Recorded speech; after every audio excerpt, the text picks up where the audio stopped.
Hi everyone, welcome or welcome back to my channel. Alex Reid was the first black K-pop idol ever, and this is her story.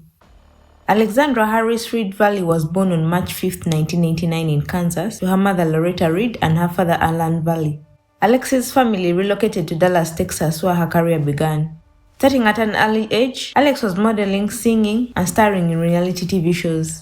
After being discovered on MySpace, Alex signed a record deal with Def Jam, ultimately moving to Los Angeles, where she was managed by Scooter Braun, who some of you may know as the man who discovered Justin Bieber and had a highly publicized tiff with Taylor Swift. Alex's debut single Body to Body was released in 2011, followed by a few more releases through 2014. Alex continued working as a singer-songwriter, making songs for artists such as Britney Spears. In 2015, while in the studio one day, Alex passed by a room that she had a really good beat coming out of. Since the door was open, she popped in and started freestyle rapping over it. She then left but was chased down. Turns out that had been a music session for a K-pop group called Rania. The label's talent scout had liked Alex's rapping and asked her if she would like to join the group. Alex said yes, and the process of turning her into an idol started. After having a Skype call with the CEO of the company, her impressive resume helped her seal the deal. Alex was off to Korea within a week. Within that first week, Alex wrote her rap for two of Rania's upcoming songs, Demonstrate and Make Me Ah.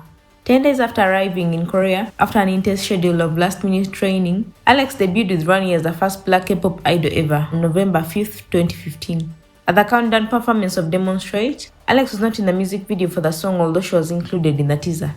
The company chalked up her absence to visa issues, re-releasing a new version of the MV with clips of Alex included on November 11th. This upload is no longer available. Alex was also not included in the on-stage choreography for Demonstrate because she had arrived on very short notice and the group had already practiced the performance without her. This seemed to be reasonable as it was too late to change the choreography to fit her. Also people thought. We'll come back to this later. To understand the rest of the video, it's important to know that Rania is a K-pop group that has existed under DR Entertainment since April 2011. The group has gone through multiple lineup changes, essentially redebuting a new group every few years. Before this debut with Alex, Rania had been on hiatus for 2 years and 8 months. Original members of the Rania lineup were still present, but in around May of 2016, 3 of Rania's original members left the group. Their contracts had expired, and DR Entertainment wasn't able to convince them to renew.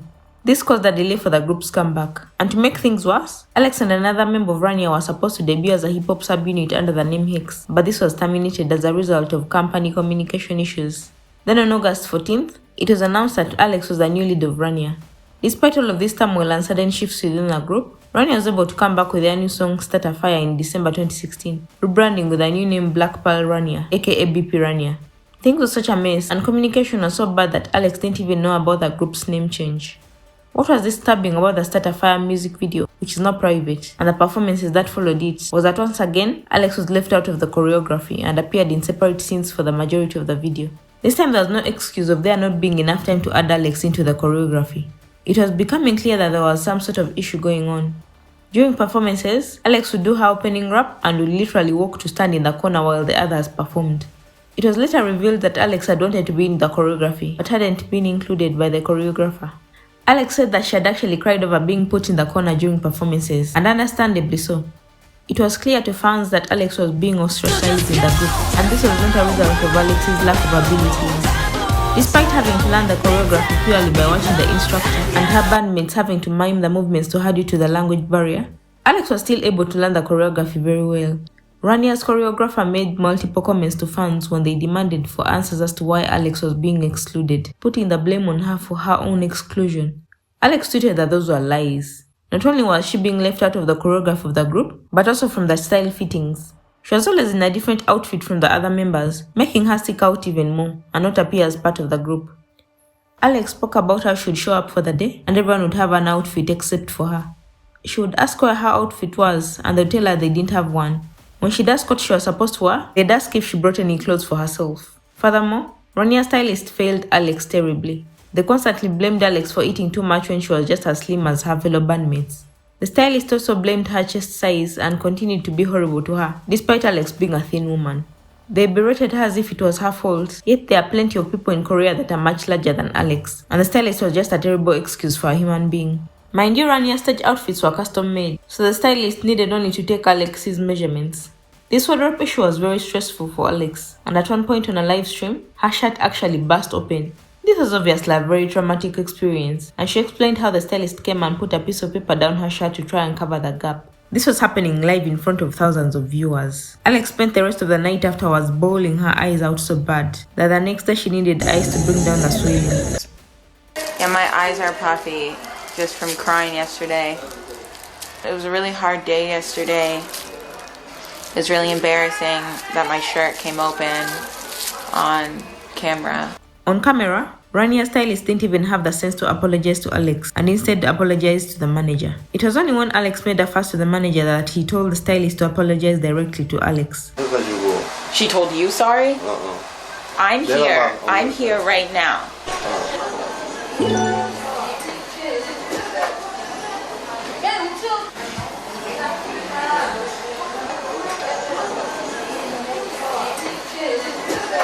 Thank you very much.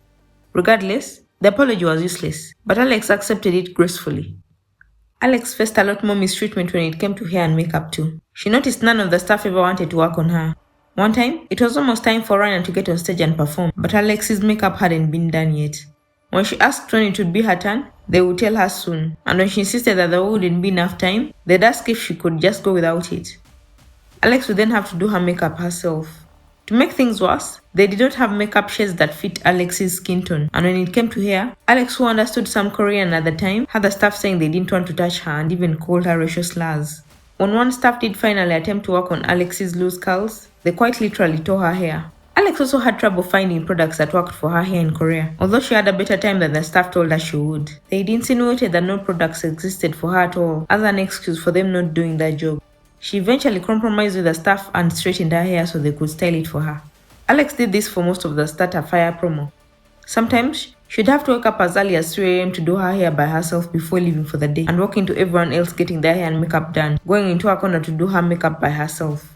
Alex had to use her own makeup products while sometimes using things like eyeshadow from the Rania makeup artists. To top everything off, communication between the company and Alex was extremely bad. Alex didn't speak Korean before coming to Korea, and she didn't have time to learn like the other idols, because her training period was virtually non-existent. To make things worse, Dear Entertainment did not provide her with a translator, nor did they supply her with a tutor. Alex was left to struggle, teaching herself Korean during the extremely busy schedule. She was studying vocabulary in the car on the way to performances, with her members trying to help. The schedule is so crazy, so I'm doing 70 words a day.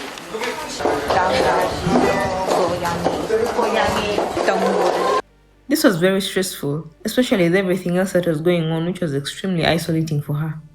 Alex was of course lost during interviews, not knowing what was being said and having to wait for cues from her bandmates to know when to speak.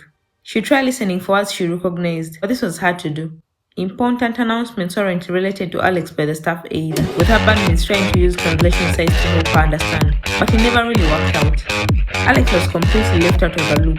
She explained that the BB Rania era was when she faced the hardest time in the group. There was one upset though.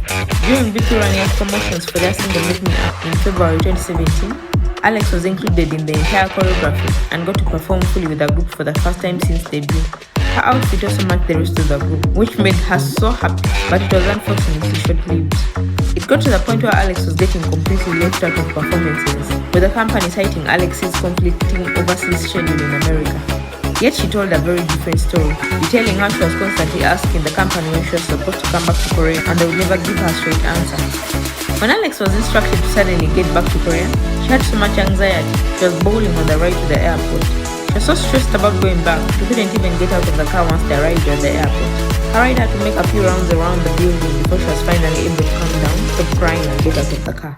Like the last time that I went to Korea, like I was getting to the airport and I couldn't stop crying. Like when I was leaving, I was just crying and my ride just kept going around in circles around the airport because I didn't want to get out of the car. I just knew it was bad. I was like, I don't want to do it, you know? And I just had that horrible, horrible gut feeling that it was just gonna be so bad, and it was that bad. When Alex was back on stage with the group, she was once again left to stand in a corner for the same choreography she had previously been included in.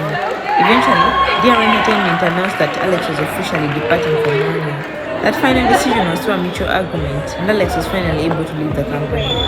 Once she had left the group, Alex was asked what had caused her departure. Many thought it would be the Korean fans that would drive her out, but Alex actually claimed that they were very supportive and brought her spirits up after having motivating interactions with the staff. I was actually super embraced by the Korean audience. Like in Korea, they went crazy when I would come on stage. Like they would lose their mind. There have been multiple rumors about her departure, but Alex has never really mentioned one particular reason. She said it was a series of events that led to her leaving, including not feeling safe and having to constantly prove herself. She did say that there was a particular moment that marked the end, but she has yet to say what that was exactly. Since leaving the group, Alex has released a few singles, but a lot of her music was put on hold due to the 2020 situation. She currently lives in Los Angeles, California, and is still working on her singing and songwriting career. In the end, it became very clear that Alex's blackness was used for publicity, so DR Entertainment could claim they were global and gain access to a global audience, while they mistreated and alienated her behind the scenes. Sound familiar? Despite everything that happened, Alex still opened the door for diversity in the K-pop industry that had never been there before, leaving a lasting impression and inspiring many. I'm extremely proud of her for persevering through the adversity for as long as she did, and I hope she continues to flourish. Ronnie has since redebuted as Black Swan with another black K-pop idol called Fatu. DR has changed members a lot since Alex's departure, but have kept Fatu on since they came out as Black Swan. She's very well known in South Korea, and if you're a tall, thin black woman over there, Koreans will most likely call you Fatu in a sweet Fatu is the only black person we know way. K-pop fans themselves support black idols. It's the companies that are still so weird. Fatu's time with DR Entertainment seems to be better. They seem to have learned. She's not left out of group activities and all that. Korea in general is into pale skin, so her makeup looks too white a lot, but stylists seem to be trying to include her. Fatu is also really vocal and speaks against other idols' cultural appropriation, so K-pop is getting better just by having her. But the ugly undertones are obviously still present, given how Hybe and Geffen are treating Manon. When I heard about Manon's situation, I immediately recalled Alex's story and thought to make this video. Hope these stories get passed around enough times so people never forget, and slowly, racism will be taken out of K-pop. They pull from black culture too much to treat black people this way, so please share this video and spread the word. Make sure to like, comment, subscribe and turn on post notifications for more videos like this. Thanks for watching and I will see you guys later. Don't forget to go show Black Swan some love. DR Entertainment is very small, so they can't market the group as much as giants like Hybe, but Black Swan has really good hits. Check out their MVs for Karma, Roll Up and I Like It Hot. Can you tell I'm a fan?